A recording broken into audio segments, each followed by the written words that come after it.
massively to at least 500. Excellencies, dear colleagues and partners, 600 million people in Africa have no access to electricity. Therefore, we need to build our new energy system on green energy sources. My government has decided to scale up our climate finance massively to at least $500 million annually by 2023. Our support to Beyond the Grid Fund for Africa is a good example. In Uganda, our joint target is to connect almost 3 million people with basic electricity by 2025. And this is with renewable energy sources. The new technology allows us to connect millions of people faster, cheaper, and more sustainable. It's a win-win situation where we can achieve universal access to energy for millions and still be aligned with the Paris Agreement. Yet, affordable electricity is still a challenge in many countries. Therefore, Denmark will provide development financing to support a just and inclusive green transition. We cannot leave anyone behind. Denmark has more than 40 years of experience with a just and green transition. Our transition has shown that green energy can be a driver for both jobs and growth. More jobs will be created than lost. We need to identify where jobs will be created, how many, and what skills will be needed. It's a unique opportunity. Create green jobs for future generations. That is why I'm so pleased to open this side event focusing on job creation and skills development in the renewable energy sector in Africa. I wish you a fruitful discussion. Thank you, everybody. Okay, thank you very much, and thank you for those of you that can join us here this afternoon. I'd like to open this discussion. We're going to keep it very informal. I'm very pleased to be joined by a couple of very experienced practitioners in the field. But I'll just say take a few minutes maybe just to put out the context of what we're trying to achieve. Now, the Beyond the Grid Fund for Africa is a relatively new instrument. We've been going now a couple of years. What we're trying to do is trying to encourage companies and businesses to take forward energy access initiatives in 5 African countries at the moment, looking to expand that as we go ahead, but also to look at other opportunities for enhancing some of the benefits that go with that. And of course, when we look at the current situation in Africa, particularly in the post-COVID period, we've seen that the off-grid energy sector and Africa in general, of course, has been hit pretty hard. And we've seen that a number of the companies acting in this area have struggled, with getting their equipment out there, getting paid, and so forth. And of course, the beneficiaries, the consumers, they of course have suffered because they're not able to get their products and to market. Many of them are in rural areas and so forth. So we've seen a very challenging marketplace, but we also recognize that for the off-grid space to really grow, we need the right skills. We need the right type of skills in this area. And we're very pleased. I'm very pleased to have our colleagues here who can talk about some of their experiences in this area. Off-grid energy is very much still an untapped opportunity for creating jobs, particularly for youth. And we've seen that, particularly in Africa, which is a very young continent, that there are a lot of people out there looking for work, looking for developing their own skill set and so forth. And we're seeing that the off-grid sector, both solar home systems, mini-grids and related sectors, are emerging as a significant employer, potentially, in economies that suffer from pretty high and persistent rates of joblessness. We're seeing that supporting the development of the off-grid energy sector can therefore have a wide and positive effect on job creation, as I say, particularly in the post-pandemic environment that we're in. We're seeing that these countries can benefit from mitigating both climate change but also accelerating the green transition. And we heard the Minister talk about a just and inclusive transition going forwards. So the Beyond the Grid Fund for Africa, just to say a few words more, is really it's a multi-donor program. We're very pleased to have been supported by the governments of Sweden and Denmark and Germany also. We also benefit from support from the Power Africa program, which is administered by USAID, which is contributing as an in-kind contributor. The program seeks to bring clean and affordable energy access to underserved people in rural areas. So we have very much a rural focus. And our target is to bring said electricity to 6 million beneficiaries.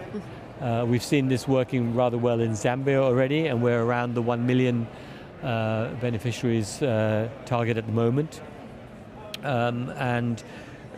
We're very fortunate to have had, particularly in regard of the Uganda window, of having a specific window for contributing to employment and job creation. Now, to this end, we've commissioned Oxford Policy Management, represented here by Simon Trace. Very pleased to have you here, Simon. Simon, we asked you to undertake a study to look at the opportunities for both job creation, but also skills development. You know, what are the sort of needs for companies going forwards? So maybe if you could just take us through the work that you did for us. We're very pleased with that. We're very happy that you've been able to contribute to that, and that study is available. We have it on our website, but if you could perhaps take us through some of the lessons learned from that, and then Christina, we'll move to you later on as well. So. Sure, Ash. Thanks very much for that. I mean, as Ash says, I'll talk about this study. I mean, we did look at two things really: the potential for off-grid electricity to provide jobs in Uganda up until about 2030, and also the sort of training and skills development needs in the off-grid sector in Uganda. I think I'm going to focus largely on the first bit in this conversation, but then I think as we develop a bit further, we'll probably touch on the second as well. Just for context, currently I think it's 38% of Uganda's population has access to electricity, and that's roughly split 50-50. So about 50% of that gets electricity from off-grid sources, mostly from either solar lanterns or solar home systems, and almost all of the other 50% gets it from grid.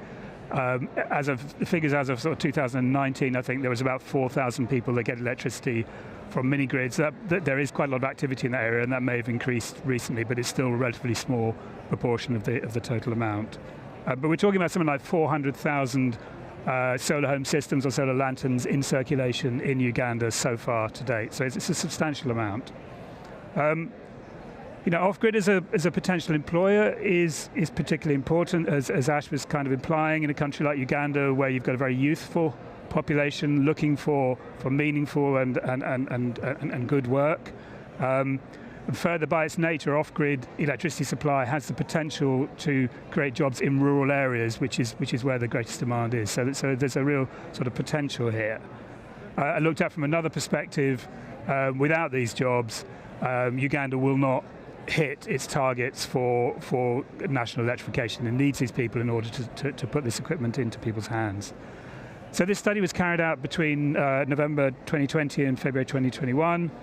We did four things really. First of all, we carried out a literature review, which looked at off-grid references around off-grid electricity and job creation, mostly across Sub-Saharan Africa, to try and look at experience there, and also homed in a little bit on a range of studies that tried to estimate job factors, so the sort of multiplier effect of how many people you need to deliver, for example, 10,000 solar home systems or to build a mini grid. We also did some analysis of the predicted growth of the off-grid sector in Uganda, and then made some sort of estimates of employment potential, bringing those two things together. And then to sort of understand the existing structure of the off-grid sector, the size of the workforce, the skills and the sort of training demands, we did a set of interviews with, I think it was 34 representatives from across private sector, government, civil society, training institutions, and NGOs. And the companies we interviewed ranged in sort of size from about a turnover of $20,000 a year to a turnover of about $6 million a year. So it's quite a spread.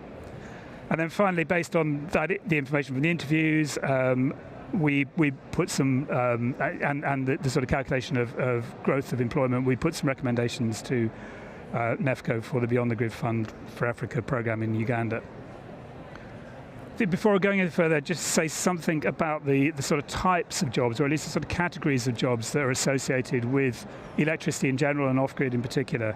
So there's sort of 4 categories, if you like. There's direct jobs, and these are created by the sort of companies or entities that are actually providing the electricity services. It could be building mini-grids, it could be installing solar home systems, or it could be people that are involved in the sort of backsides of those organizations, accounting functions, IT functions, management functions, and the like. And that category breaks into 2, which is quite important. We'll come back to that again. There's a formal and an informal element of that. The other 3 categories, there's an indirect category of jobs, and these are people that are in the sort of upstream or downstream of that sector. So upstream, it could be people that are manufacturing inverters, for example, or the software for pay-as-you-go companies. Downstream, it's perhaps appliance manufacturers, people that are going to buy appliances to use electricity once they get it. We've then got productive use jobs, so this is where people use electricity for productive purposes once they get it. So it might be people that are employed in a flour mill, an electric flour mill that's been established because power is available, for example. And then you have induced jobs, and these are sort of perhaps the most difficult to put your fingers on, but these are forward linkages. So it's the people who are earning money either through productive use of electricity or through working in the electricity sector. They spend that money on goods and services, and in doing that they create jobs in other sectors as well. Those are known as the induced jobs. Now it gets more and more difficult to actually estimate numbers the further away you go from direct to indirect to productive use to induced. And what I'm really talking about today is direct, at least in this part of the discussion. So in terms of what sort of jobs we're talking about in the solar home system value chain, it could be procurement or even local assembly of solar home systems. It could be distribution, retail of those systems. It could be customer service, technical support, repairs, payment collection, and then ultimately probably e-waste and waste recycling. Should note that with solar home systems, there are 2 types of ways in which solar home systems are sold. They're either sold for cash or credit through what's known as pay-as-you-go systems. And the pay-as-you-go systems tend to employ a lot more people than the cash sales systems, and that's largely because they have a long-term relationship with the customer to manage the credit systems. So there's a longer-term employment there. And just to sort of finish on that, on the mini-grid side, the sort of value chain jobs there could be feasibility studies, technical designs of systems, procurement of equipment, transport logistics, customer service, technical maintenance, and operation and bill collection of systems. Just a few sort of caveats on job estimates. In the literature, there are widely different estimates from different sources and different countries of the number of employees required to sell or install 10,000 solar home systems or to build a mini-grid. And they can sometimes differ by an order of magnitude, so it's actually quite difficult to pin this down. And it's also very difficult in Uganda to get hold of enough information to be able to estimate that from first principles. In the end, we relied on some average figures from East Africa, actually from Christina's organisation Power for All's survey on powering jobs, which we felt were in the sort of middle of the range, but also had the best sort of supporting analysis to justify the figures in the first place. So how do we sort of then go about calculating job potential in Uganda from the off-grid sector? Well, we started by trying to understand national plans for access. And again, that's in itself not that easy. There are several national plans that produce several different sorts of targets. So you've got the Uganda Electricity and Connections Policy, the Uganda Vision 2040, Uganda Rural Electrification Strategy and Plan, and then you've got things like the UNSC for All plans. They all provide for different levels of coverage to be achieved at different times. Likewise, within those projections, there are different projections for the amount of that coverage, which will be grid versus off-grid, and then within the grid, between mini-grids and solar home systems. So there's a wide range there. So what we did there was to sort of discard some of the outliers and then use these different scenarios to try and create a sort of upper band and lower bound range of what was likely between now and 2030. And for solar home systems, that gave us a sort of an upper bound range of maybe something like 500,000 systems being installed a year, and a lower bound range of about 300,000. And then for mini grids, it was about an upper bound range of 109, 110 systems a year, at a lower bound range of 32 systems a year. So that gave us our sort of ranges of employment leads, if you like, in the sector. And so using those figures and using some of the sort of job factor figures we located from Christina's study, amongst others, we worked out what the annual volume of work was going to be, and therefore what the workforce was needed to deliver it. And we come to a workforce of somewhere between 9,000 and 16,500 people between now and 2030 needed to deliver those targets. And that sort of breaks down to 5,500 to 9,000 involved in the solar home systems, only about 600 to 2,000 involved in mini-grid construction, but then quite a lot more, about 3 to 5,500 involved in mini-grid operation and maintenance. So, I mean, how significant is that workforce? I mean, it's a workforce requirement of 9,000 to 16,000 people for the off-grid sector in Uganda. Three, I hope, interesting comparisons. Firstly, how does that workforce compare to the existing workforce in the off-grid? So how much does it have to grow by? Again, really difficult to estimate. There's very little data available. We spoke to the Uganda Solar Energy Association, which is a sort of trade body in Uganda for off-grid. They have 200 members, but no detailed records of member size. But they estimated that members generally between 5 and 30 employees, and that 15 was a useful average. But they also said there are 400 other companies in Uganda that are not our members, that are much smaller, but are still engaged in the sector, probably average around 5 employees per unit. So using those figures, we came to a sort of workforce currently in Uganda on the off-grid sector of about 5,000 people. In other words, you'd need to see a doubling or a tripling of that workforce almost immediately in order to be able to hit the 2030 targets that are in these various Ugandan national strategies. So that's one interesting comparison. I think the second is maybe how does that stack up against the formal grid sector? I mean, how many people are employed there? Again, really difficult to estimate from the published figures we can get for Umeme, which is the national utility and the biggest employee, but also rural electrification sector and some of the main sort of generation, transmission and distribution companies. We estimated that the formal electricity sector employs roughly 3,000 people. So that means that already the off-grid sector employs almost twice as much at 5,000 and will eventually employ somewhere between 3 and 5 times as many people as the formal sector. So it's substantive in that sense. And then maybe a third comparison is of course, to Uganda's total employment figures. And it has Uganda has a workforce of about 10 million people that are in some form of paid employment, and another 6 million people who are in subsistence agriculture. So, in that context, of course, the direct jobs in the off-grid sector looks pretty small, but some things to remember here, that the 9,000 to 16,500 jobs figure for the off-grid sector only relates to direct jobs. So those are the ones that are actually involved in the supply of electricity. It doesn't include associated indirect or productive use jobs or induced jobs. And these will increase the overall employment. By how much is subject to quite a lot of debate, and maybe that's something we can talk about in a minute, but certainly will make those figures substantially larger. We didn't include clean cooking in this analysis, and if there is eventually a push in Uganda to move towards electrification for clean cooking, that could make a substantial difference to those figures again. And then finally, I guess there is to say, it might be a small number of jobs, 9,000 to 16,500, but as I said at the beginning, without those jobs, Uganda doesn't electrify. So they're absolutely critical jobs, and they make a big impact on what other people can go forward then and do. So just 2 final thoughts, and then I'll finish. Estimates vary. One thought I think is about churn in the sector. So estimates vary, but about 30 to 50% of the jobs in off-grid sector in Uganda are informal.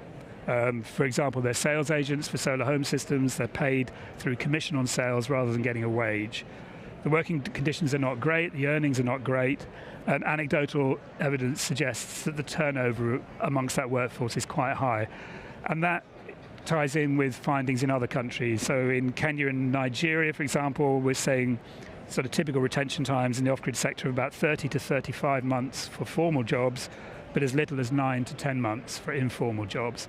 And if we see that in Uganda, which it looks like to be the case, that essentially means that around 50% of the workforce has to be replaced every year in order to just keep going. And that's obviously a huge cost in terms of training and recruitment, and points to something else needing to happen in order to make those jobs more like decent work and sort of viable in the first place. And then my last point to note, I guess, was that it should be noted that women are underrepresented in the grid sector. Of the institutions and the companies we interviewed, the workforce on average was about 30% female, but most of that was in unskilled or very low-skilled jobs.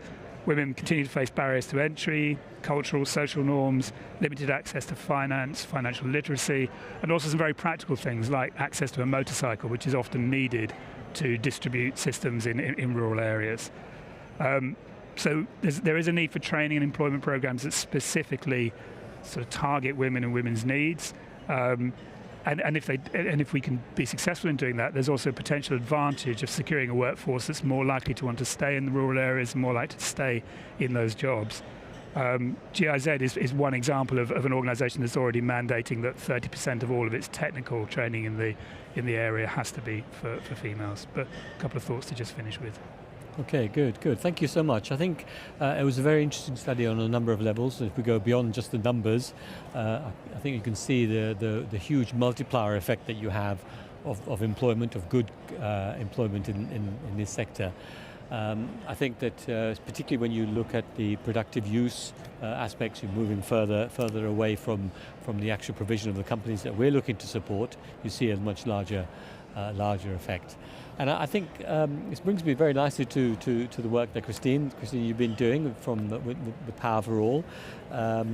For the audience, Christine is the CEO of Power for All. She's been working for many years on general energy sector, but you've also done a lot of very interesting work in terms of the jobs and the skills agenda. So we'd love to hear from you about some of the work you've been doing, and maybe if you have a chance also to comment on what Simon has said, and we'll come back with more questions. But yeah. Christine, please, your views. Perfect. Well, hi everybody. Yes, Christina Skirka, founder and CEO of Power for All. And I have to say, so I've actually spent over 20 years in the energy industry, many years being the single woman in the room. So I have to say this is a topic that's very near and dear to my heart, especially when we do talk about gender. And just to start things off, I will say that in general, the renewable sector is better for women. You see more representation. About a third of the workforce in the renewable sector is female versus fossil fuels, which tends to be more like 20%. So that's already headed in the right direction. But I think I'd like to start off my remarks by just talking for a moment about COVID and sort of the effect that all jobs have been under, the stress that we've all experienced, and then talk about some of the resilience that we've actually seen in the decentralized renewable sector. So a little bit about Power for All first. So Power for All is a global campaign of over 300 partners around the world working with a sole focus to end energy poverty faster. And so that takes all sorts of different forms, but it is meant to be a campaign, and we do beat one drum, which is end energy poverty faster. And I think, one of the things that we kept running into in the early days of Power for All, when we were meeting with governments to really try to change the narrative around decentralized renewables, was some resistance saying, well, can you prove some development outcomes? Because I know what happens when I build a grid. And at that point, we said, okay, well, we need to invest some time and money into not just curating evidence, because there was some evidence out there about the sector, but actually creating it. And so that led to our work empowering jobs. And before I get too deep into that, mean, I will just say, obviously, all of us know the kind of numbers that have happened globally with COVID, right? So lots of people lost their jobs. Women disproportionately lost their jobs. Oftentimes, families were faced with a very difficult choice about, do both parents keep working, and do they outsource care in what could be a somewhat dangerous and unknown situation, or do we choose someone to stay at home? And more often than not, that was women. And overall, during COVID, we saw something to the effect of, I believe it's around 4% of women. No, sorry, 4% of men lost their jobs, and 5% of women lost their jobs. Now, if you look at that sort of holistically across the globe, those are massive numbers in the hundreds of millions. And it might seem like it's of not a huge discrepancy if it's 1%, but it really was significant. The other thing I would say is that according to GOGLA, the Global Off-Grid Lighting Association's recent report, they do every 6 months a report looking at the state of the off-grid industry, at least as it refers to rooftop solar and SHS, or solar home systems. And according to their estimates, not only were we looking at losses of jobs and 100 million people pushed back into poverty, but we were also seeing that approximately 23 million people around the world lost their opportunity to access energy for the first time. Those estimates were based on reports from their member companies, et cetera, in terms of downscaling. So all of that is, reason for concern.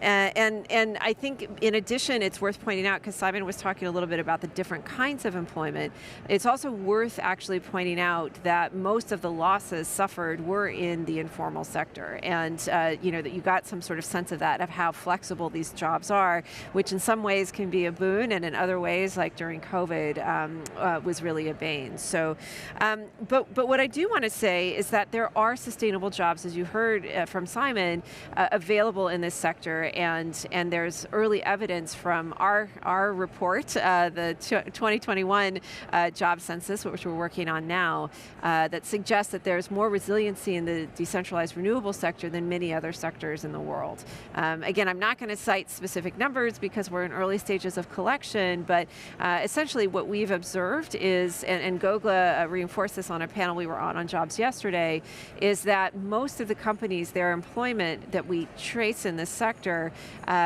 they basically at this point gotten back to pre-pandemic levels. So maybe not growth like we were anticipating, but at least holding steady. So that's actually really impressive and exciting, because there's not many industries that can say that. And based on the early feedback that we've gotten from our study, it's looking that in just even next year, we're going to see growth in this sector, and that we will probably reach beyond pre-pandemic levels of jobs by the end of 2022. So I think that's exciting, and especially when you piece that together with the type of energy it is. You've got resiliency and job creation, but you also have resiliency not just for local generation, but also decentralized renewables can do a lot for grids and weak grid environments to help sort of plug in those losses using battery and other technologies. So I think that's great news for everybody. And another thing that I want to take away from this, which I think echoes some of what Simon was saying, is that overall, we are seeing more jobs in this sector, in the renewable sector, in the decentralized renewable sector, than the traditional utilities alone. And having worked on the inside of utilities myself, I can say that even a decade ago, utilities were already fearing this sort of lack of young people wanting to be involved in their sector, and instead wanting to do things that they found exciting and good for the planet. Demonstrations of 100,000 people can't be wrong this last weekend.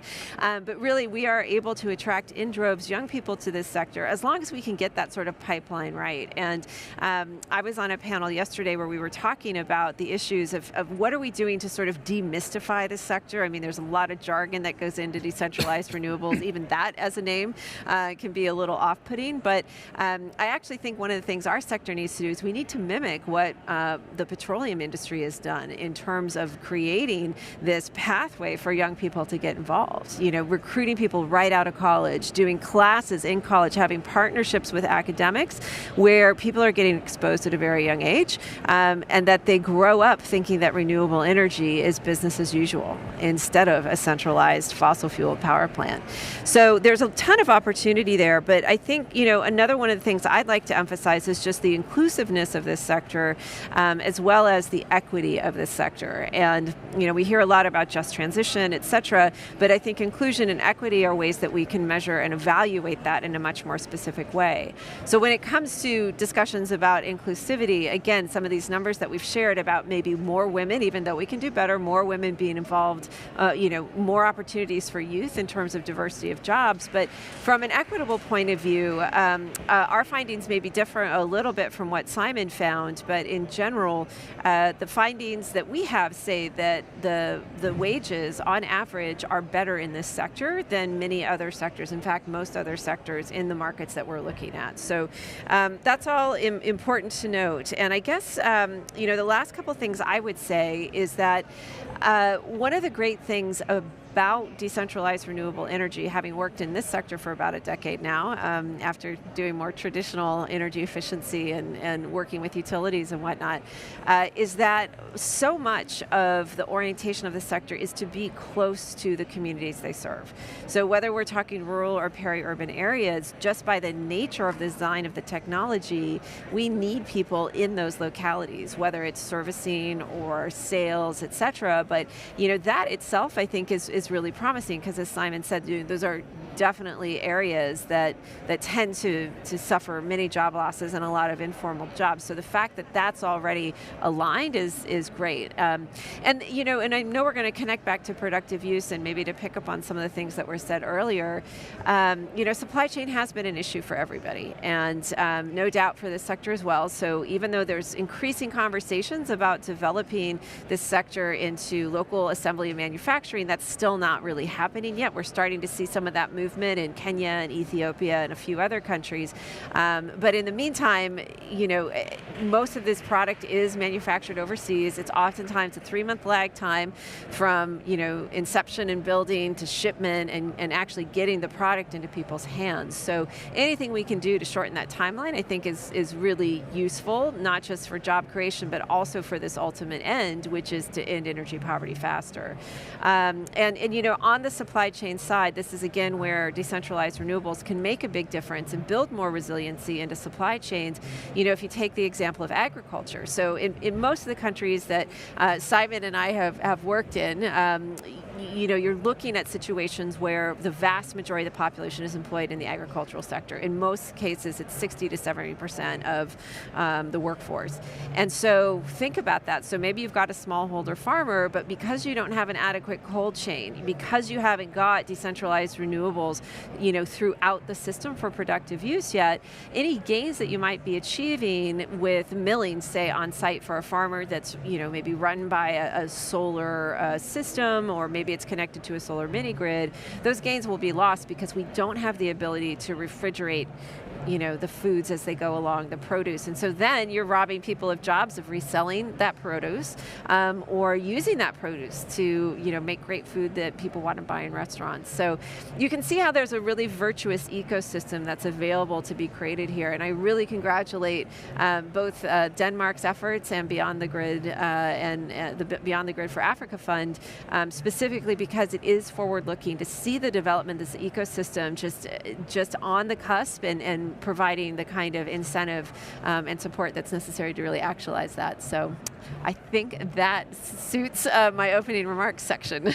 Right, no, thank you for that. Yeah. A lot of things to pick up on there. I think just to sort of give some perspective of what we're trying to do with the Beyond the Grid Fund on a couple of the points that you both raised.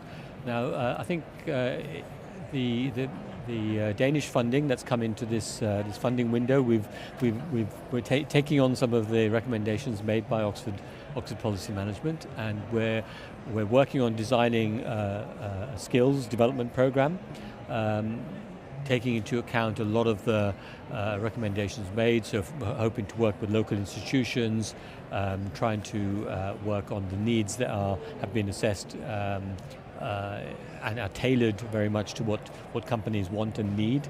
So a big part of that will be talking to companies at an early stage and saying, look, what sort of skills deficits do you face? And this is not just for a sectoral perspective. What do you need? So we want to be needs driven. And more generally on gender, of course, we try to mainstream the gender agenda, if you will. And so what the Beyond the Grid Fund for Africa is trying to do is trying to work with companies. So we're supporting companies, we're working with the private sector. And look, I mean, many of these companies get it. Many of them realize actually that, the diversity and inclusiveness of the workforce is important for them, particularly in the sales area.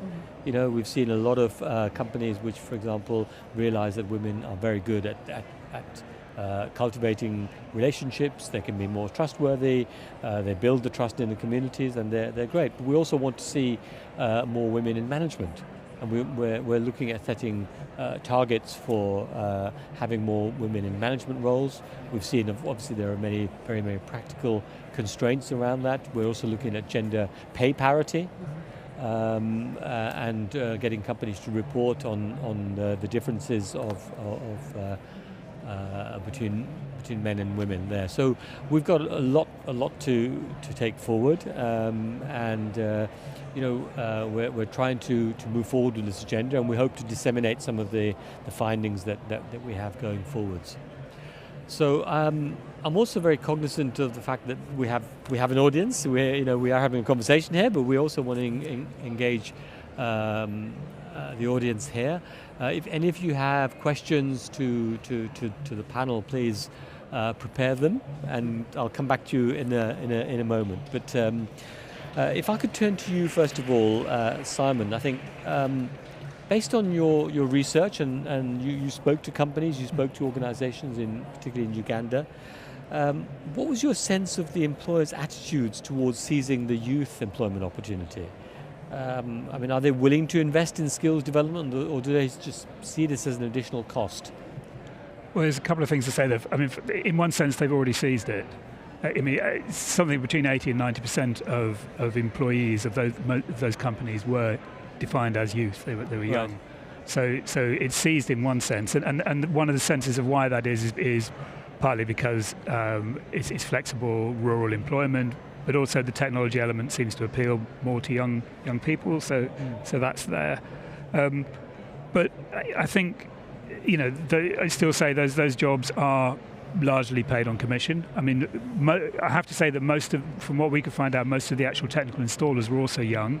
So there are clearly some that are making it through to be trained up. But it's something like 1 in 20 employees is actually a technician, and the other 19 are sales or sort of backroom people. So I think there is still young people are coming into jobs.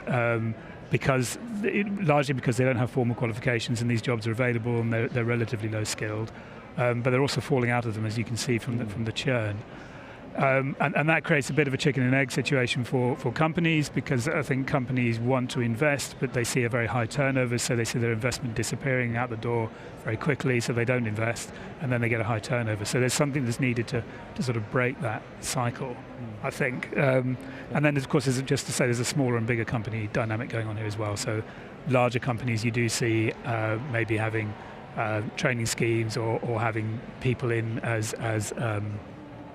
unpaid volunteers to start with to get them onto the ladder. Smaller companies find that much more difficult to do. They just don't have the investment to do it. Let me just add a few things to that. So before starting Power for All, I worked for a company called D-Light. It's one of the sort of well-known companies in the space, kind of considered a first mover in solar home systems. And I remember when I first started, I went to one of the trainings in Africa. And in particular, we were in Kenya, and I mean, that was the kind of company with large venture funds, not just grants and not just debt, but could really afford and train its own people. And that's what you tend to see. You see these companies that are some of the bigger ones in the space, maybe the top 5 to 10 companies, the Zolas, the M-Copas, that can really develop their own training program. I will say, what I observed was such enthusiasm in youth, but in addition, it's just a younger population, right? And so by nature of that, I think it speaks to what are the kind of training programs that work to adapt to that environment versus maybe, the stodgy things for old people like us that might attract us. But, there's reason to be bullish on the opportunity here. So the Rockefeller Foundation actually just did a bit of a modeling exercise as part of their launch of the new GEP platform. And in that, they estimated that by 2030, there could be 25 million jobs in this sector alone. Which is incredible. Now there's lots of pieces that have to go into that for support, but part of that support is getting training right. And I also don't think that it's just a corporate need. I think that, and many governments have various efforts around TVET, so technical and vocational training. They also have entities that are responsible for job and employment studies, and there's no reason that there shouldn't be standards set for what is a good and responsible way to train up this sector, because it benefits the public good of energy access as well. Yeah, no, good points. I think what we'd like to do, taking forward our job creation and training module, is to try to address some of these needs. So this is very useful information for us. I think the distinction that you make between the larger companies and local, let's say more indigenous companies is very salient, because we have in our funding windows we try to accommodate both. So we have a so-called direct to scale window, which is open for those larger multinational companies active in many markets, typically better capitalized.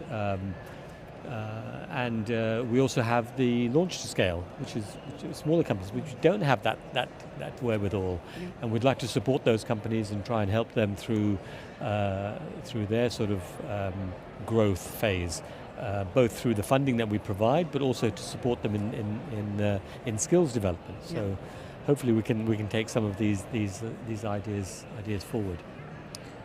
Okay, so do we have any early volunteers for questions from the audience? Right, it's a gentleman here at the back, but if I can give you a microphone, I think, I think you'll get, and if you could tell us who you are and maybe to whom you'd like the question directed, or if it's a comment. Thank you very much. I'm Mattia Vianello with Practical Action. My question is for Simon. Great presentation. Very interesting to hear those findings. But one comment is, it would be great to see this study and also the methodology, and to understand how that can be applied retrospectively also at programs around energy access. That could be a very potential tool to really advocate for programs, but also to understand what is really bringing. But my question is a bit more specific. You say that you looked also at productive uses of energy and how many jobs they are creating through, like, for example, agriculture, services with new access to energy. I was wondering to which detail you looked at, for example, how irrigation has been brought jobs differently from maybe processing, and did you find any particular thread in the agricultural sector which was particularly promising in terms of jobs? Thanks. Yeah, thanks, Mattia. In fact, just to be clear, what I was trying to say was we didn't look at productive use. We looked at just one of the 5 categories, and one of the reasons we didn't look at productive use is because it's extraordinarily difficult to get hold of the numbers, and I'm sure you will back me up on this, because Christina had the same problem with the Powering Jobs survey. The first thing is the sort of breadth of use that could potentially be put.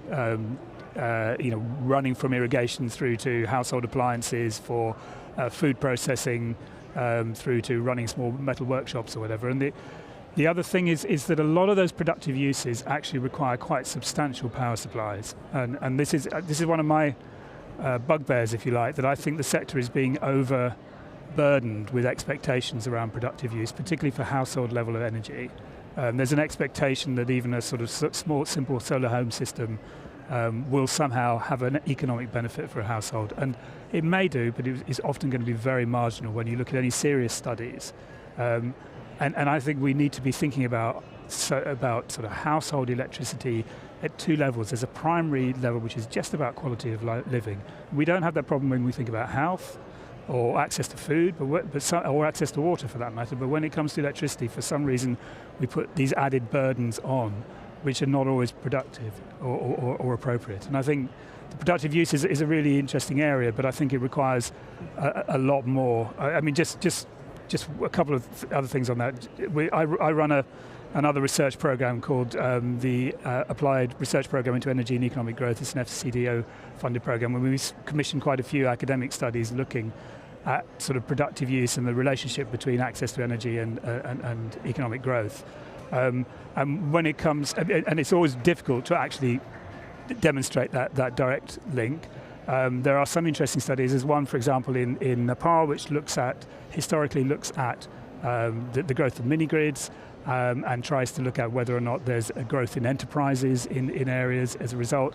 And one of the things you see there is that there is, over time, or very often it takes quite a few years for that productive use to actually kick in from electricity being provided, but also that actual amount of growth depends on so many other things.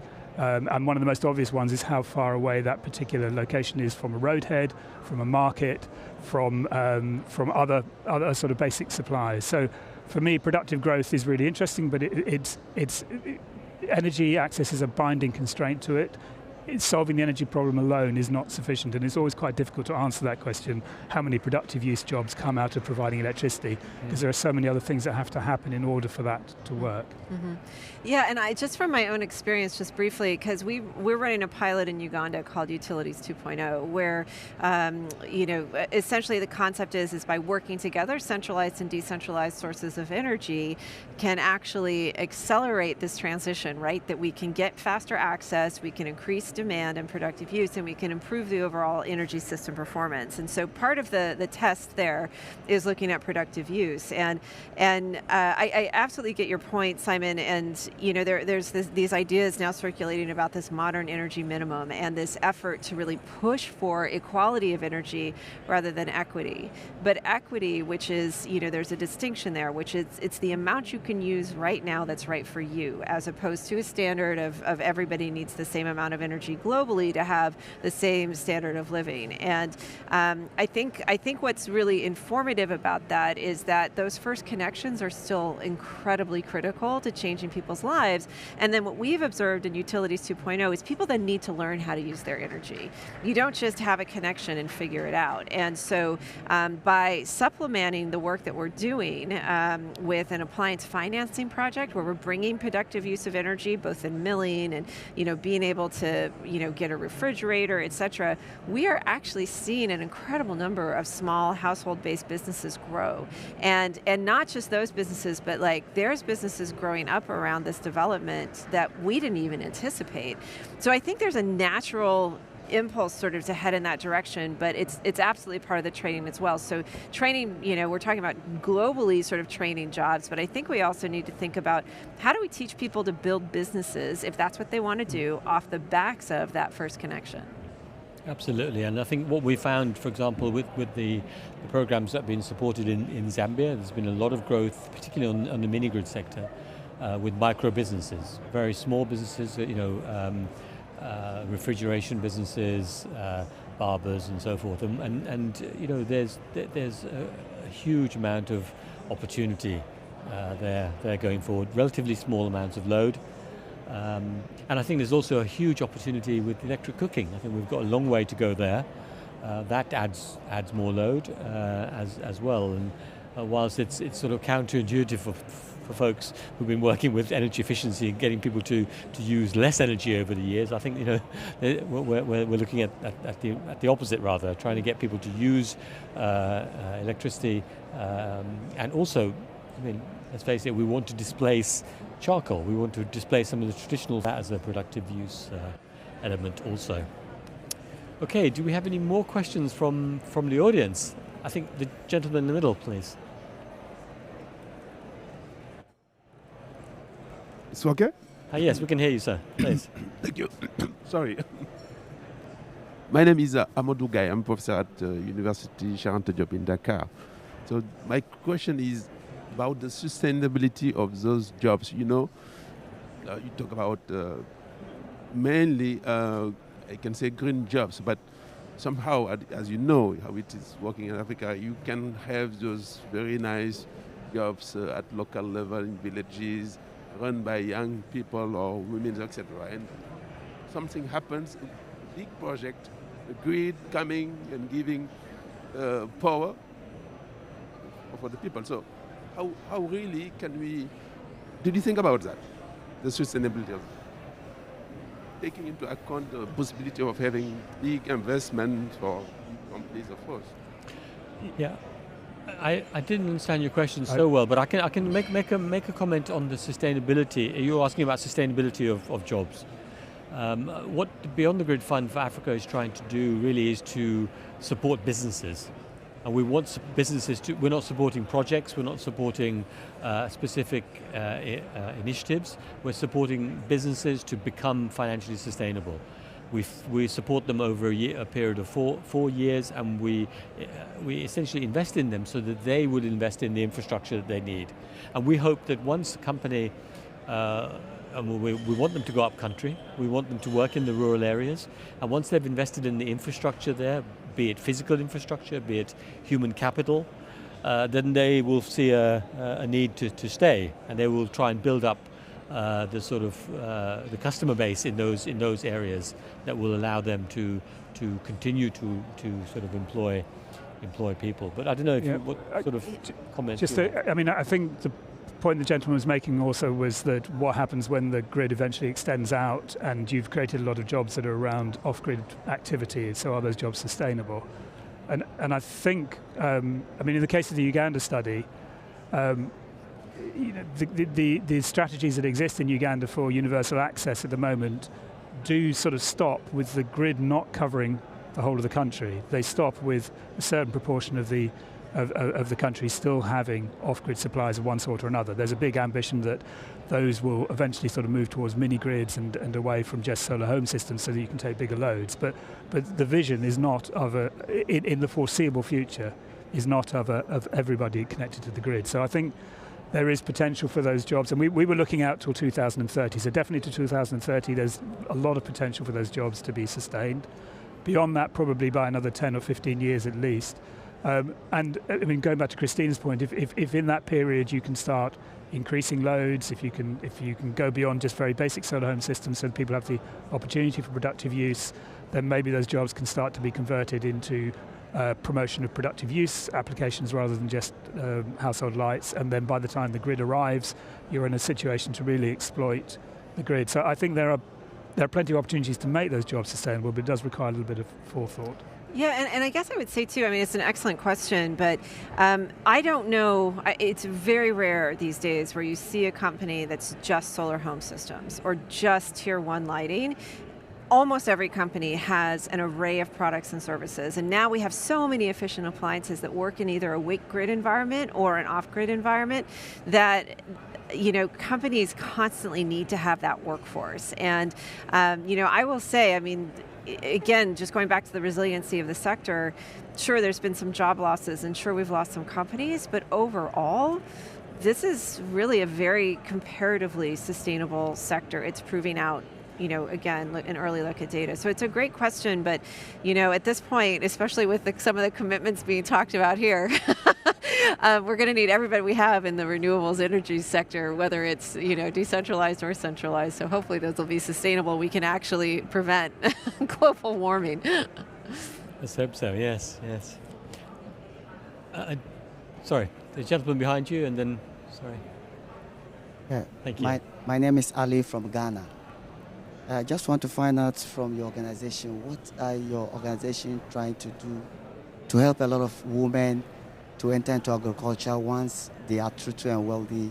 I want to know what your organization is trying to do to help them grow in the agriculture sector as well as energy.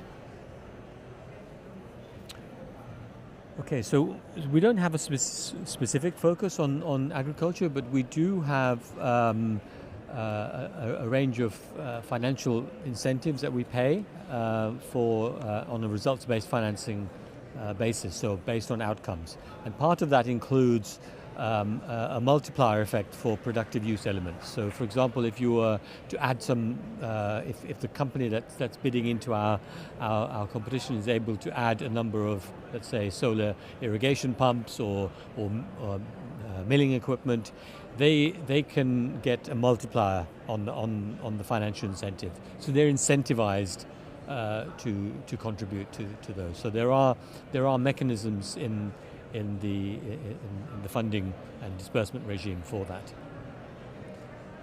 Thank you, gentlemen here, for being so patient. Thank you. Thank you. Richard Randall-Boggess from the University of Sheffield. And I also especially appreciate their last question, actually, because I'm working in agrivoltaics in East Africa, so very much energy and agriculture combined. It's a bit of a niche question, but I was wondering what's in place sorry, I'm going to... He's a mask. It's a bit of a niche question, but I'm wondering what's in place to also support research and innovation and those kind of skills to innovate the energy sector in Africa as well. Thank you. Well, actually, it could be a question that Simon could think about, but we don't do that. We're very much focused on trying to get energy access.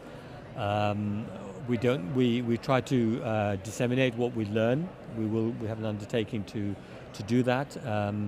But beyond that, we don't have research and innovation. We tend to promote proven technologies.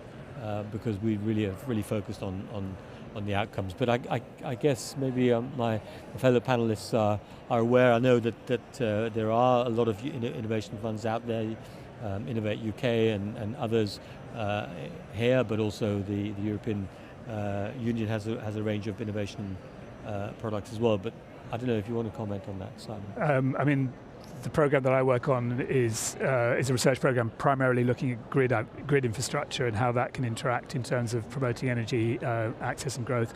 But there's the T program, FCDO, the Total Energy Access Program, which has just had another 125 million, I think we agreed, that's been announced just last week for that, and that has a research element, and that is very much off-grid sector. So that's a good one to focus on from the UK perspective.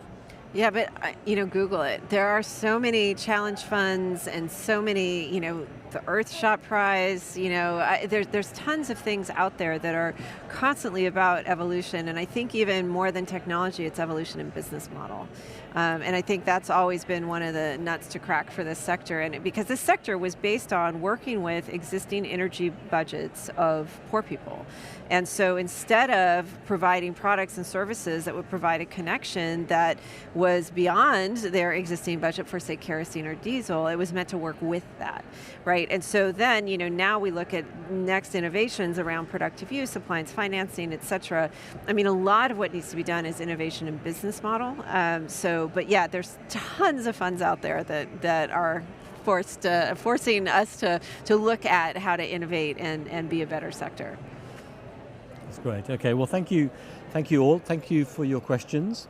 Thank you to our panelists for your insights. Very interesting. Please do stay in touch with us. We have a website. We are growing as a program. We're hoping to announce a number of new initiatives. We're hoping to announce new countries. So please do watch this space. And thank you once again all for your attention.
can say, I think we're going to be watching a video now. 2 minutes? Okay. Take your seats. I think Cynthia. Will you be speaking? I don't think we've actually written a reply. I have not seen one. I wrote a draft reply and then I decided I wasn't going to reply. Okay, we've got 2 minutes. Thank you. I don't think there's much point. So, do you want to do closing remarks or do you want me to? Let me move. Sorry? I'm moving. Okay. I'm not So 1 minute. I think we're. My colleague will be. We're doing. Oh, well, actually, sorry. I'll show the PowerPoint and she will then switch. Yeah, so I would do that. Right. What are we doing? I think we're going up. Okay, but now first we're going to have a video. Will this show up afterwards automatically? Welcome. Good. Please. And then, so should we be up here? Are we meant to be on the panel?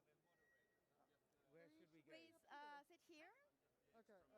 And here, I guess. You're the welcome wagon. Somebody has to say welcome. That's important. Yeah. Should we be up and on the stage? Yes, please. Please do. Sit here. Okay. I guess one on both sides. Oh, we go on either side of you? Yes, please. And then. All right. Yeah. And none of these people have headphones, so they won't be able to hear. Some of them do. They will. Yeah. My professor is the head of the climate panel. Okay. Start with a jingle. These are your routes, right? Yeah, good. So let me just see. Where is this the? No, that's not how it works. Where's the running order? I've got the running order here. Oh, I'm not going to go anywhere. We can have it. We can share. I just want to have a quick look. So, welcome remarks. That's from this. Det är väl ingen video? I'll let you know. It's after the poll. After the poll, I'll introduce you. 20 minutes. Hello everybody and very welcome to the Nordic Pavilion on COP26 in Glasgow. We continue the day with yet another event where we once again are connected live with our backdoor to COP26, our hub in Helsinki. My name is Mats Lindqvist and I represent the Nordic Council of Ministers. And we here in Glasgow are really looking forward to the next event and hope you too have the same feelings in Helsinki. I hope you're there. Can you hear me? We are here, Mats, and good evening to you and good evening, Glasgow. My name is Andre Jamalt and I'm a colleague of Mats, and we are all set to this joint event between our Nordic hubs in Helsinki and the pavilion in Glasgow. We have an interesting topic with the title Towards and Beyond Carbon Neutrality. What role for voluntary carbon markets? And before we start, I would like to emphasize that our many events during COP26 is all about dialogue. So in that sense, we encourage our audience, both here in Helsinki and in Glasgow, to join in with remarks and questions to our panelists. And speaking of which, my panel here in Helsinki is Matti Kara with the Nordea Bank, and Kari Hemakoski, which is from the Nordic Environment Finance Corporation, NEFCO. And with those words, I would like to give the word back to Glasgow and Maria Karlberg. Thank you so much, Andre. I hope you can hear me well. Yes? We can. So, welcome all to this event from Glasgow. Before I give the floor to the moderator, I would just say some brief words about the Nordic Council of Ministers and the Nordic countries' adopted vision for 2030 to become the most sustainable and integrated region in the world. And this touches on these topics here today because we're talking about carbon neutrality. And in 2019, the Prime Ministers of Sweden, Finland, Denmark, Norway and Iceland adopted a carbon neutrality declaration to work together to become carbon neutral in the Nordic region, but also to pursue international cooperation in this regard. And this is why we're here today. And carbon pricing is actually one of the elements in this declaration, which we're here too, from Hanna-Marie. So with further ado, I give over to Hanna-Marie and to the rest of the panel. And I think we will start off with a video. And yes, the floor is yours. Thank you. Okay, so we will be trying to start this with a bit of a different way. The world is not yet on track to reduce emissions at the pace needed to avoid the worst impacts of climate change. So even though there is many things that need to slow down for the sake of our planet, the effort to stop climate change needs to go faster. We have developed a climate strategy to ensure we are part of the solution, not the problem.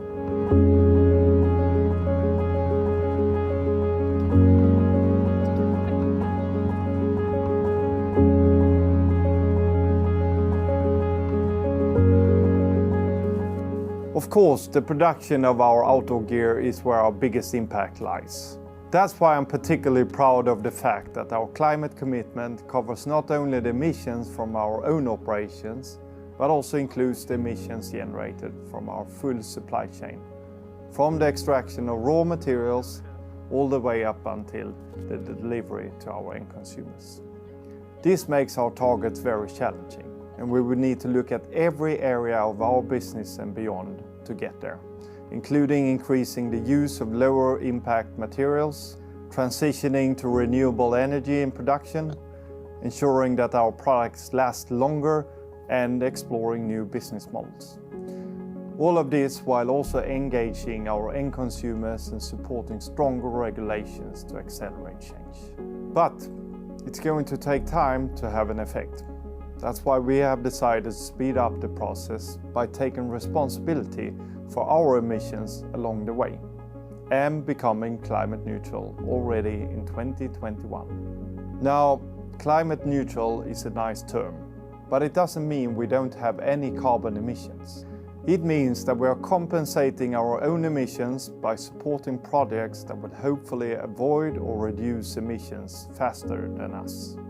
We think that feels a bit like cheating, but in this case we think it's justified to speed things up. The urgency of the climate crisis means we need to pull every lever we have available to us, and for now that includes offsetting. The important part is to ensure this doesn't get in the way of the real work of reducing our own emissions. To ensure we do this in the best way possible, we focus on purchasing only the highest quality carbon credits available on the market, verified to reduce emissions, while also providing extra benefits like jobs in local communities or protecting biodiversity. The projects we're currently supporting include renewable energy, reforestation, and forest protection.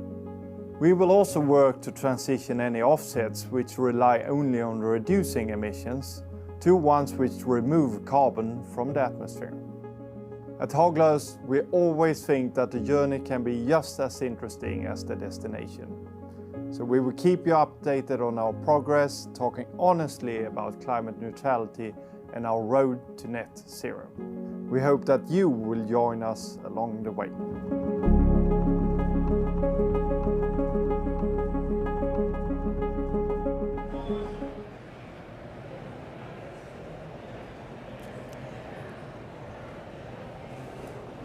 Okay, so there was a bit of a icebreaker from Sweden, Swedish outdoor company Haglöfs, and we thought we'd show this because it really captures the discussion we have in the Nordic countries at the moment on the use of voluntary carbon markets. Is it good? Is it bad?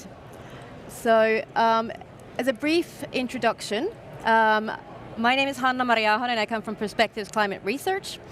And I'm working on the Nordic Dialogue on Voluntary Compensation, which is funded by the Nordic Council of Ministers. And as part of the Nordic Carbon Neutrality Declaration that Marie mentioned, there's also a commitment by the Nordic countries to encourage Nordic companies, investors, local governments, organizations, and consumers as well to work towards carbon neutrality and also beyond. So this is where we are focusing on the voluntary compensation side. So it's not just the governments working, but also a lot of non-state actors. And we've been asking Nordic stakeholders what they think about all of this, and 97% find that the company's carbon neutrality targets and claims are very welcome, and they're a sign that companies are taking climate change seriously. However, 86% feel that they're confusing and hard to understand and hard to compare. And even over 80% feel that they could be misleading and could create misconceptions that something is zero emission when actually it is not. So this is kind of where we got started with the Nordic Dialogue on Voluntary Compensation. We launched it just before midsummer this summer. And we have this goal of informing Nordic, but also international stakeholders on how to use voluntary compensation as part of broader efforts towards and also beyond carbon neutrality. And in particular, what we're doing is we're aiming to promote high integrity, transparency, and harmonization of voluntary compensation, and align it with the Paris Agreement's long-term goals of 1.5 degrees maximum warming, and also the UN Sustainable Development Goals. And the way we do this is bringing together Nordic, public and private stakeholders, first of all, to understand the issues and the definitions and the concepts together, because if we don't have a common language, then it's very hard to talk substance. Mm-hmm. And so a big part of what we see is really to bring everybody on board on what do we mean when we talk about carbon neutrality, what do we mean when we talk about net zero, are they different or the same, and then what is the role of voluntary compensation in all of this in a way that's high integrity and transparent and harmonized. And then we would co-create recommendations for a best practice approach for Nordic use of voluntary compensation. And we don't do this in a bubble. We will draw on and also complement national initiatives that are going on, but also international initiatives. And that's where we are having our international initiative representatives here with us.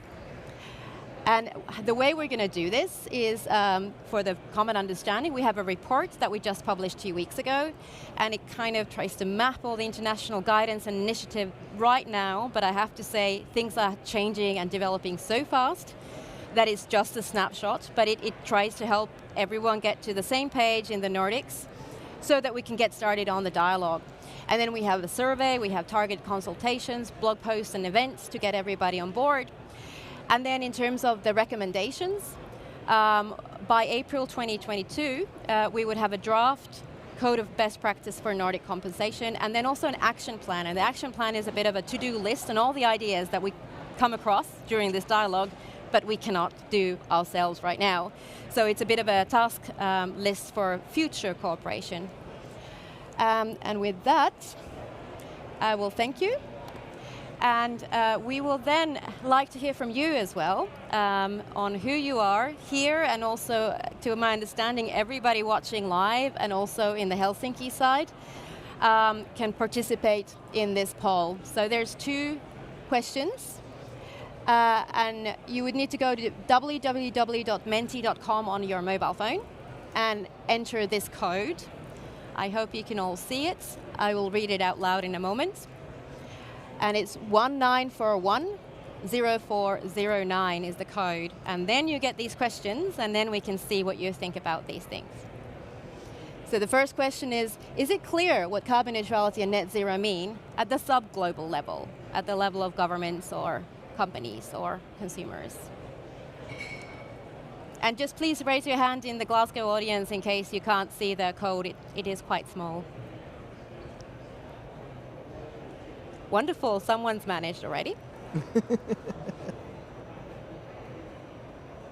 And we'll give you a bit of time to get there. Slow. Is it?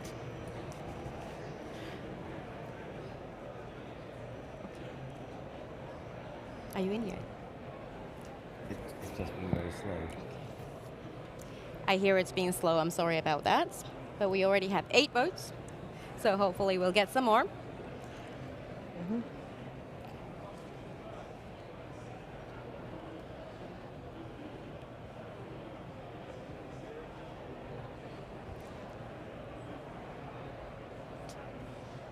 And I hope everybody in the Glasgow audience has already voted.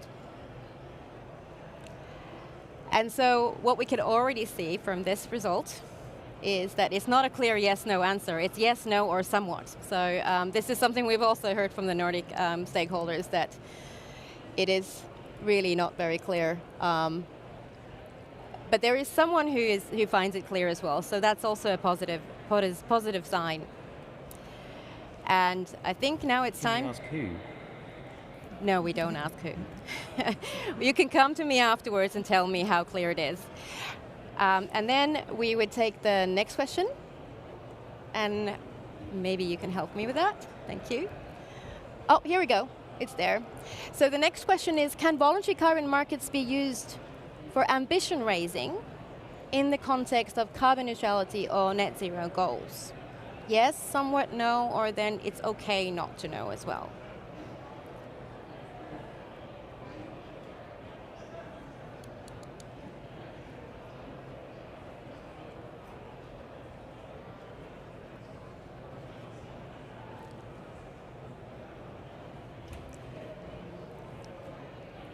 And you have voted and it's not showing, but when it shows, I know it's you.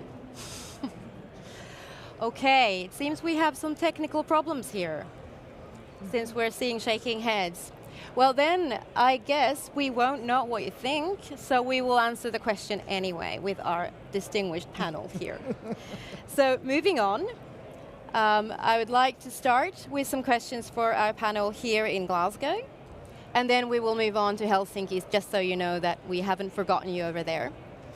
And we're going to start with Helen Mountford. And she's here because she's working for the CPLC, or the Carbon Pricing Leadership Coalition, steering committee co-chair and vice president, and also for the World Resources Institute. And at the World Resources Institute, she co-leads work on Build Back Better for the COVID-19 crisis, looking at climate policy, green growth, biodiversity, water, fossil fuel subsidies, and green fiscal reform, and also works for the task force on net zero goals and carbon pricing. So, Helen, we would pose similar questions that we just posed to the audience now. So, what should or what does carbon neutrality and net zero mean at the sub-global level? Thank you so much, Hannah-Marie, and it's wonderful to be here and be having this discussion. It's really a critical one, I would say, these days, as we're here in Glasgow and as we're seeing both inside the discussions, in the negotiations, the announcements last week, a lot of ambition starting to come forward. Not yet enough, we know, but there's quite a bit. But also outside the halls here, where we've got the youth movement and activists who are asking, what does this all mean? Is it robust? Is it real, or is this greenwashing? So this is exactly the right conversation to be having. And what we've seen recently is from the IPCC, from the scientific community, a very clear statement that we need to cut emissions in half by 2030, and we need to go to net zero by 2050 if we are to keep alive this global goal of keeping global warming below 1.5 degrees Celsius.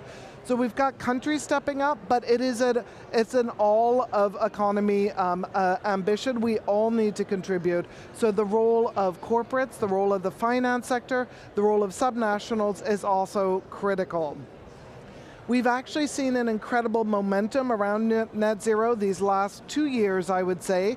For those of us who were in Paris 6 years ago, it's not something I think any of us really foresaw, that we would move from almost nothing aligned with net zero to 2019, where we had something like net zero pledges covering about 16% of the global economy. So that's just 2 years ago. We had about 16% of the global economy with net zero, and now we've got well over 70%, potentially 80% covered by net zero pledges. So this has been really exciting and important momentum aligned with what we need to see actually happen according to the science. But there's also questions about this, and it's really particularly critical for corporate net zero targets and those in the finance sector to really see that we are doing this in a consistent way, a rigorous way, as you said, with integrity, with transparency, and a harmonized approach so everybody can understand what's being committed and how it's being delivered, and then hold corporates and others to account, just as we do with governments. Right now, what we've seen is a lot of the corporate commitments have been done in very inconsistent ways, using the terms carbon neutrality or net zero in different ways to mean different things, and that has led to confusion and distrust. So that's one of the things we're trying to tackle. Now, in the Carbon Pricing Leadership Coalition, what we've done is come forward just a couple of months ago with a new report where we looked at net zero and what this means for national, subnational, and others, and what we need to do to deliver it well, and what role there can be for carbon pricing in that transition. So we've looked at some of the rules and the approaches that can actually do this in a way which is rigorous. And in terms of corporate responsibility, the Science Based Targets Initiative just released a week and a half ago, very recently, a new net zero standard that really provides the first science-based framework for companies who want to set their net zero targets in line with the climate science. And we've got over 2,000 major companies around the world now who are saying they want to set science-based targets to hold themselves to account and move forward. So this net zero standard really provides a common, robust, and science-based understanding of what net zero means, both in the near term for what is needed in 5 to 10 years, but also for long-term decarbonization and for all scopes of emissions across your value chain in a given company. It clarifies that science-based net zero requires companies to achieve deep decarbonization of around 90 to 95% of emissions reduction by 2050, which aligns with the IEA's recent 1.5C pathway. And then for the residual emissions, we need to neutralize those in a way where we're absorbing those in a permanent way from the economy. So we need to have a very small amount of residual emissions in 2050 left over, because we cannot cut all emissions by that stage, but whatever that very small percent is, around 95%, no more than 90%, need to absorb that and counterbalance it with permanent removals. Now, the purchase of corporate external carbon credits is encouraged in this system, but it has to be in a way which complements the value chain decarbonization that companies are doing. It cannot be a substitute for it. So one of the things that's really important is that the traditional ideas and sense, the way we've talked about offsets in the past, that's something which there's no more room for. We do not have room for it from a carbon budget perspective or a land use budget perspective. So what we're really looking at here is how we can complement what companies need to do themselves to rapidly decarbonize as far as possible to net zero, how they can complement that by additional investments in nature-based solutions and other solutions which can help to compensate for the remaining emissions. So even as they're going on this net zero trajectory, there is this opportunity, and we're seeing corporates starting to step up and really provide investments in other solutions, carbon credits, through nature-based solutions to complement what they're doing themselves. But it is a different perspective, and I think one of the things we'd love to see is that we actually retire that term of offsets and that concept, because that is the old term, that is what we saw before, and we just don't have space for that anymore. This is a new standard for what we look to corporates to do to actually ramp up their ambition. So I hope that helped to answer some of the question there, Hannah Marie. Thank you.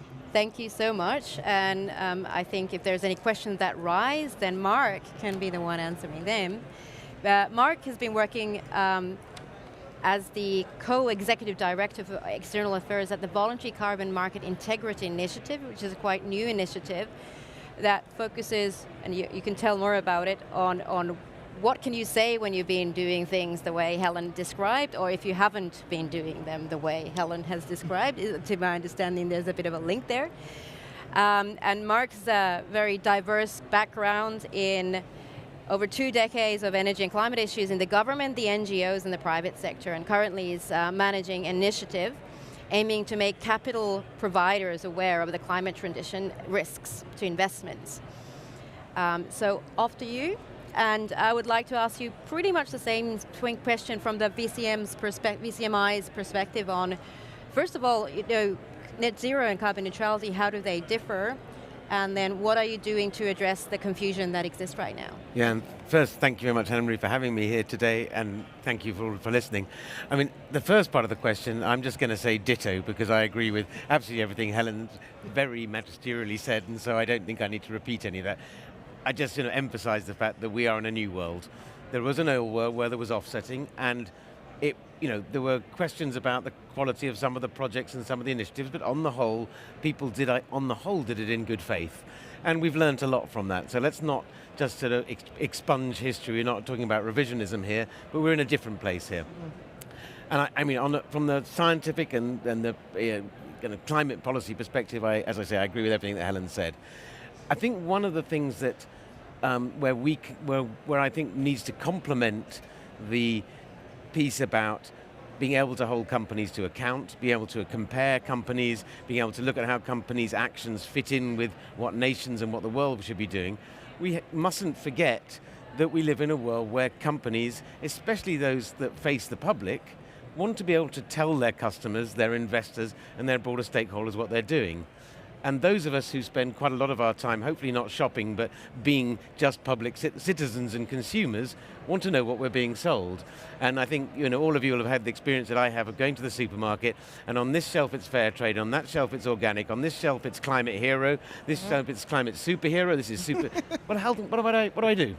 And so the VCMI is trying to work with a number of initiatives, including ones that Helen's involved with and others, to create a very rigorous but understandable and communicable set of claims that companies can make about their actions. And I'm not going to, I've given anecdotes on previous panels, so I'm not going to repeat them because you've heard them before about, people I've come in touch with, or you just had to look at FT this weekend.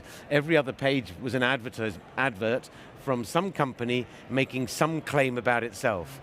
And then I had to get my glasses out to read the small print at the bottom, which explained what their claim meant. And you had to be, if not a climate scientist, someone who knows pretty much what's going on to understand what on earth it meant. Mm-hmm. So one company said, we are net zero because we've invested in a renewables company.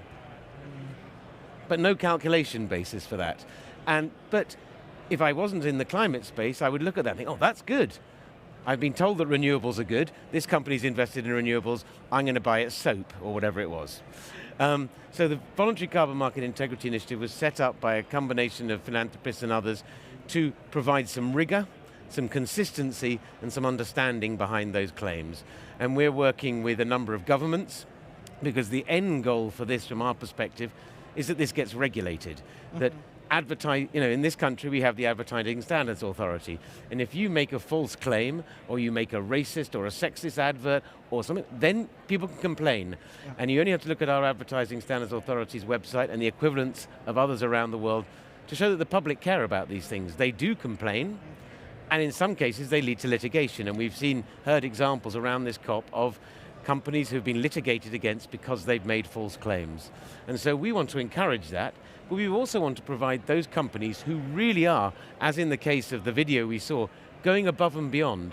And I have to say I was distracted by the beautiful landscape, having been inside this for nearly 2 weeks now, but who are going above and beyond, who are doing everything they possibly can to reduce the emissions across the whole of their value chain, but want to do that extra bit, contribute to countries meeting their nationally determined contributions, contribute to saving biodiversity and our natural inheritance, and want to be able to talk about it. And it's perfectly reasonable. Someone asked me yesterday, shouldn't they just do this out of the goodness of their hearts?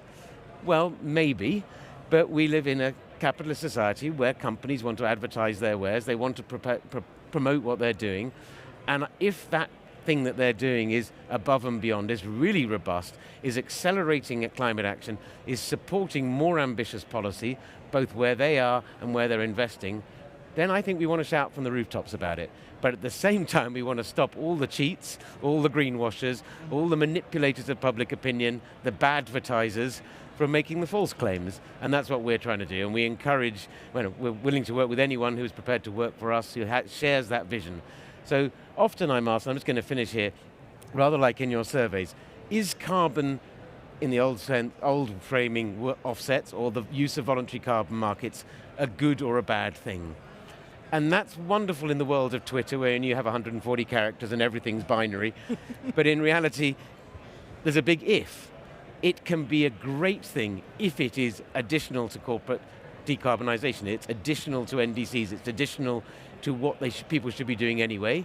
And it invests in projects and programs and initiatives, whether they be in the nature sector or in other sectors, driven by the communities who own the rights to those sectors, driven by countries' needs to accelerate climate action, and it can then be very positive in driving capital that wouldn't have got to those places and to those projects.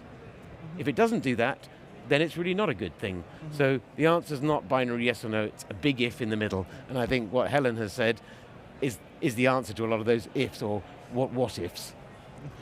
Thank you, Mark. And although I didn't take notes, trust me, I am taking notes for the Nordic Dialogue on Voluntary Compensation. There's a great report on this issue as well, and lots of work coming up. Thank you ever so much, our Glasgow experts. And now I'd like to turn to Helsinki, hoping that Helsinki hears us, and asking some Nordic actors in the Helsinki end, what does this sound like? Is this something that's helping? I'm starting with Matti Kahra from Nordea, where he's working as a senior climate specialist. He also has a long history of carbon markets. And I'd like to hear, Matti, how this carbon neutrality, net zero situation is being dealt with in your current work, and whether the kind of initiatives that have been happening, and maybe also the Nordic initiative, might be something helpful, and how could it be helpful for what you're doing over there? Yes, thank you, and good evening from Helsinki. I'm happy to report that the weather is as bad as in Glasgow, so very cold and rainy and windy. So this is a true simulator in that sense. So for those of you who don't know, Nordea is one of the biggest banks in Nordics and in Europe as well.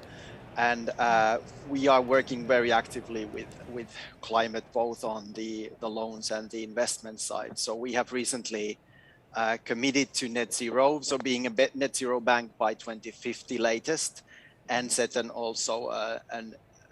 intermediate target of reducing our portfolio emissions by 40 to 50% by 2030. So we are very much trying to do work and align ourselves with the Paris Agreement and the 1.5 degree target, and that will of course have huge implications for everything we do as a bank. When it comes to net zero, carbon neutrality, I think a lot of great things have already been said, but I think from what I can say from a bank perspective and the financial sector perspective, I think this question takes maybe three different dimensions. The first one is the fact that since we are saying that all of the loans and investments that Nordea deals with have to reduce emissions to net zero by 2050, that means that we need to know where all of the companies that we invest in and all of the customers that we are giving loans and finance to, where they are in terms of their own transition plans. And we know that a lot of companies in the Nordics, in Europe and globally, and as was said, have set now net zero targets. And we are of course very interested in what are in those net zero targets. We saw this very good, and I think like a leading example from Haglöfs here on how you actually do credible, transparent, robust net zero targets, and how you use offsetting or compensation along that journey. But we have a huge amount of work that we need to do in order to understand our customers and the companies that we invest in, and what they are doing, how much they are reducing their emissions, what role will offsets and removals play in that journey. So that's the dimension number one. Then number two is of course the fact that since the voluntary carbon markets are a big opportunity to direct private finance to mitigation and adaptation, of course we as a bank are in the business of financing something that makes is economically good, but in this case also that we want to make sure and understand that we are providing a net benefit to the atmosphere. So we are reducing emissions, removing carbon from the atmosphere. And on that front, I think there is so much happening also. If you just take a look at, for example, some of the Nordic companies which are working either at the project and doing these actual projects where you remove carbon from the atmosphere, or you're looking at startups which are starting to create products and services which are linked to compensating or neutralizing emissions. And then also that we are seeing a fast growth in standardization and creating marketplaces, so where actually buyers and sellers can meet. One just example, and I think is one of the world's first carbon removal marketplace is Puro-Earth, which is a Nordic actor and which has been used. The companies that it is dealing with it has been used, for example, in the Microsoft portfolio, where they are looking at net zero and carbon removals. And then the third dimension, of course, I think in terms of the magnitude is a lot smaller, but we also have our own, for Nordea's own carbon footprint, we have set a net zero or a net positive target by 2030 and looking at offsets. And also the fact that we are, in terms of procurement, we are quite big players. So annually we procure around 2 billion euros worth of goods and services, and we have now companies which are selling carbon neutral logistics or carbon neutral catering services and so on. So this takes many forms, and I think a lot what was said by Helen and Mark around the need to understand, to have transparency, to have comparability, to have integrity in the marketplace, and really for financial sector and banks and other players to be in this market, we of course need to understand the true value of the units that are created, and also the fact that we have comparable, transparent information that we can utilize. But we are very much committed to working with this, and all of these initiatives and projects, and the Nordic project, for example, are very helpful for us in helping us to understand the heterogeneous landscape that we are currently working with. Thank you. Thank you, Matti, very much for those insights. And then moving on to Kari Hämeenkoski, since we have a tight schedule. Kari has 20 years of experience in international carbon markets, working for the Nordic Environment Finance Corporation, including on the Article 6 piloting side.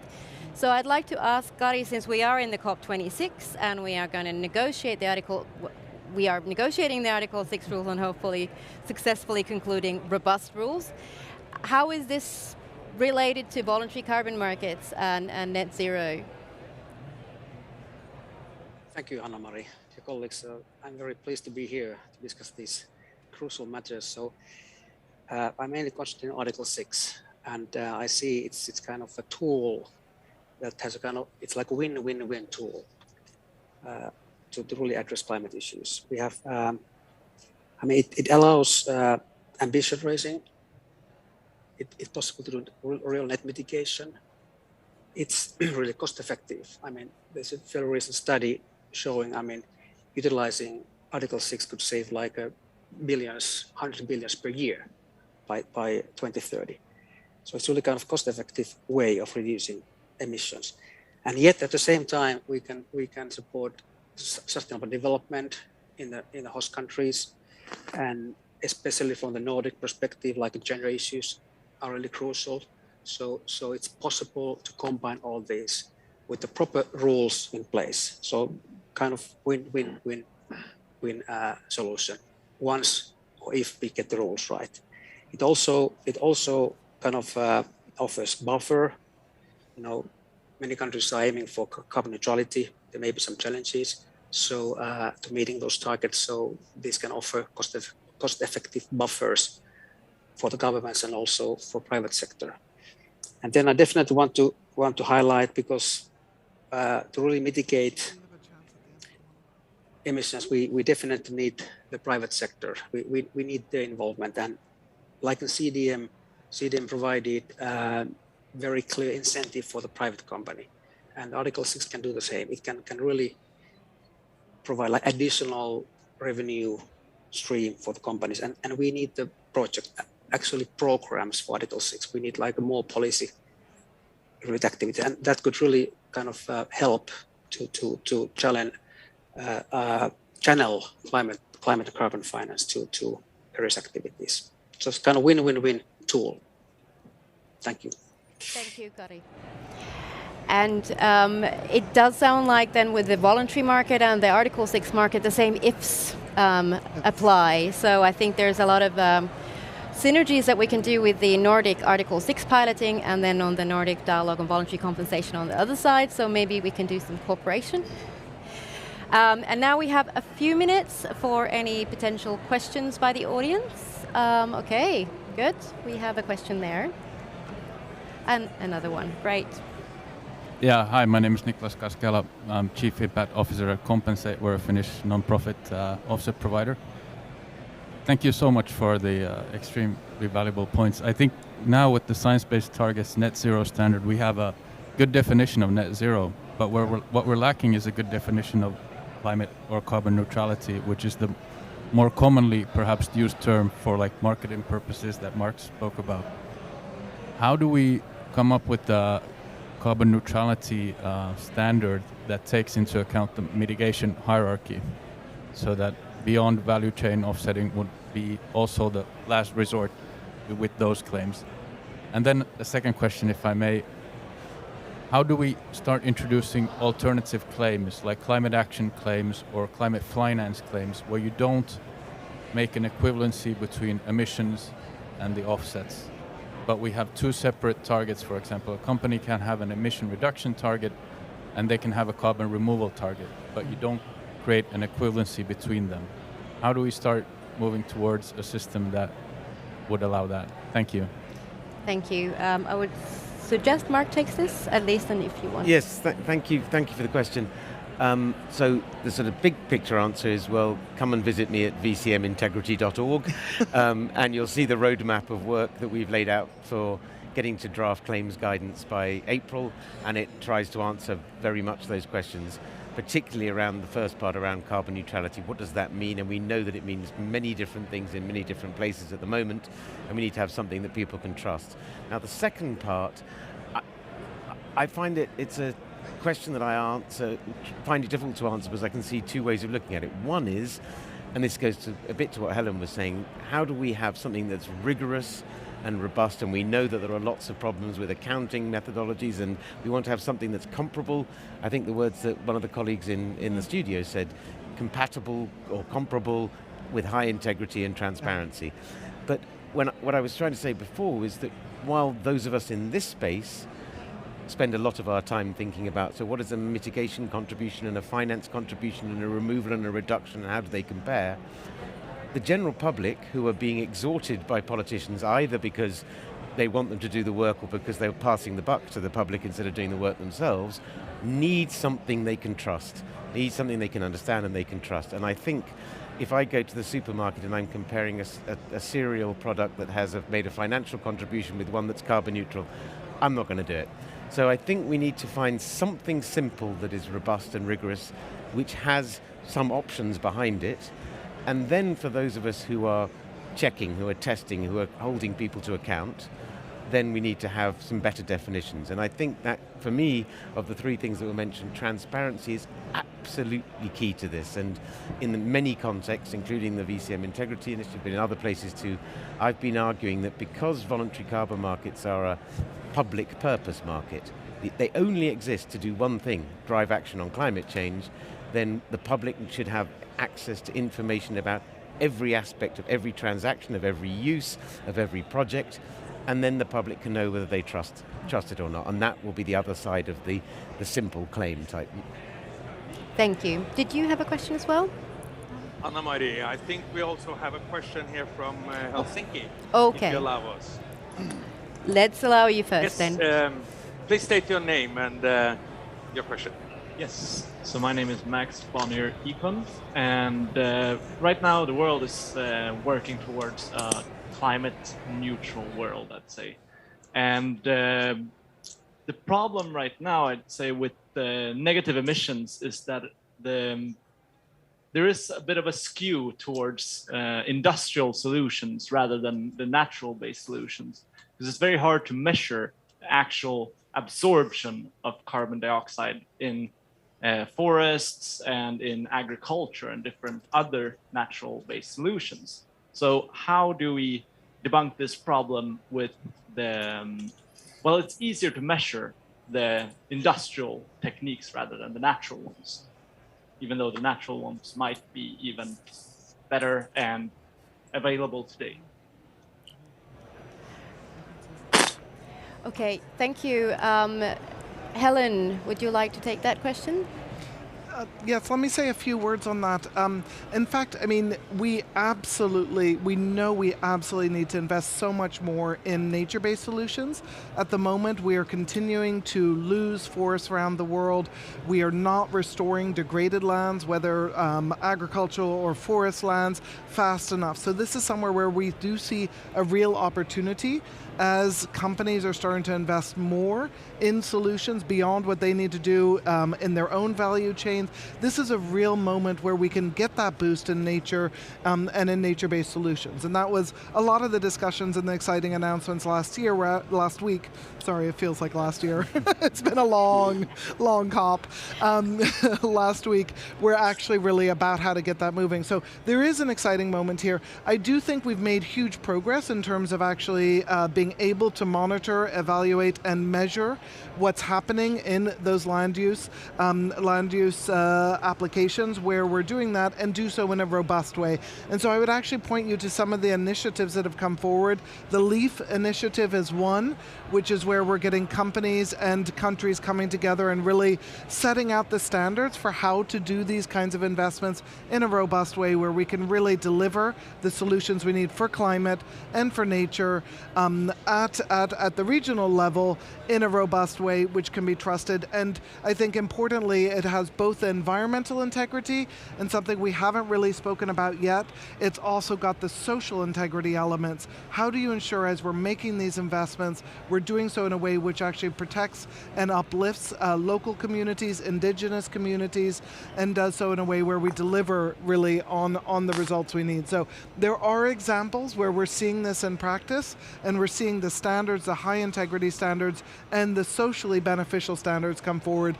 And so I just sort of point you to look at those as some of the solutions which really do deserve the investments we have. Thank you ever so much, and I know we're out of time, so I can just assure you that these are questions that can't be covered in 45 minutes.